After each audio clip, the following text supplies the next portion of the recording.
Now, it has been a good morning for Joe Biden and Donald Trump. Results so far from Michigan primary have given both the blue and red frontrunners a clear win.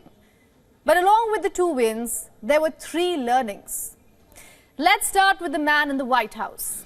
It is clear that Joe Biden has won the race in Michigan, and by a huge margin. But the learning here comes from the runners-up race. And that's the Uncommitted. Uncommitted was a campaign to get Joe Biden and fellow voters' attention to the Gaza war. And that they did.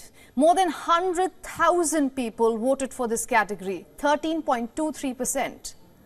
It was a report card for Joe Biden's handling of the crisis in Gaza. Pollsters say that the voters are mostly Arabs and youngsters, and they are not happy with US's unwavering support towards Israel. I voted uncommitted because I think President Biden is not doing the right things for the Palestinian who has the right to live. You know what I mean? I believe in peace in both nations. You know, both nations should live in peace. But what's going on there, it's unbelievable. The truth is that this is not a story of just Michigan. If there is a domino effect is the question.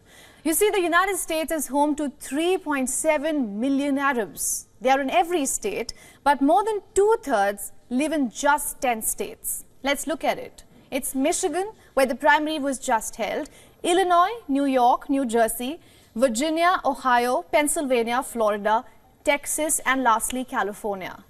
Now, if you notice here, Michigan and the state of Pennsylvania are both have the red and the blue colors. That is because in this election, Michigan and Pennsylvania are part of the swing states, which is why it's extremely important because nearly 82% of these Arabs are citizens of the United States. So Joe Biden has a lot of course correction to do and learn from Michigan's primary. I know it seems like the year has just started, but November is not that far away. 8 months to be precise, and the war in Gaza is showing no signs of ending. In fact, with Rafah's inevitable ground invasion, the situation is about to worsen, and so are Biden's prospects among the Arab voters. Let's now talk about Donald Trump. The man is on a winning streak. Michigan was his 6th straight win. Trump has received close to 68.2% of the votes, while Nikki Haley is at a distant second with 26.5% of the votes. Now, we will come to her later. Let's continue talking about Donald Trump first and what he actually learned from Michigan. The former president cannot afford to repeat what happened last time in the state. Remember, in 2020, Biden beat Trump in Michigan by just 2.8 percentage points. And one of the counties that flipped to Biden was Kent. Interestingly, this year's early reporting showed that Trump only had a slim margin of victory in the Kent County.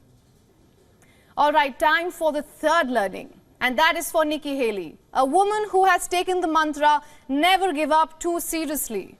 She once again failed to deliver the momentum needed, and now time is running out. Her margins are shrinking, opinion polls are not in her favor, all while Super Tuesday is approaching. Now, this is a day where money and momentum will matter the most, and Haley is running out of both. The majority of Americans dislike Donald Trump. The majority of Americans dislike Joe Biden. 60% of Americans think Donald Trump and Joe Biden are too old to be running for president. We want to have a country in disarray, a world on fire, and have our two candidates be in their 80s?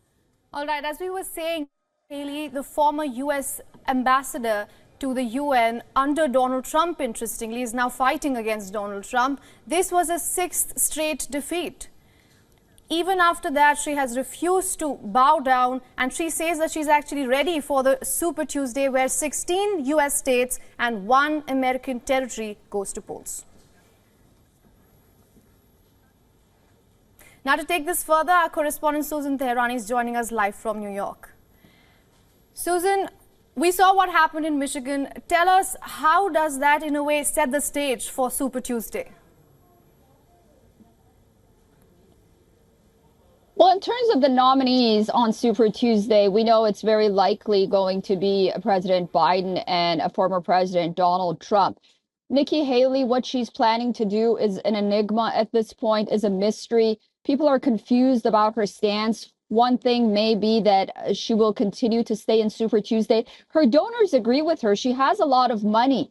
She just doesn't have the excitement and momentum and obviously the votes from Republicans. Maybe she's just staying to see what happens to Donald Trump with his convictions and whatnot, and she can be a candidate to fall back on.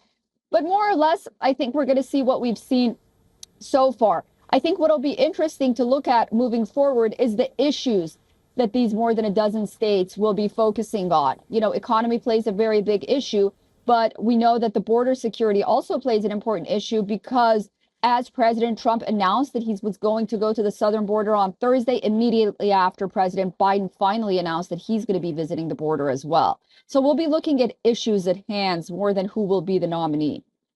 All right, Susan, thank you for getting us all those live updates from New York.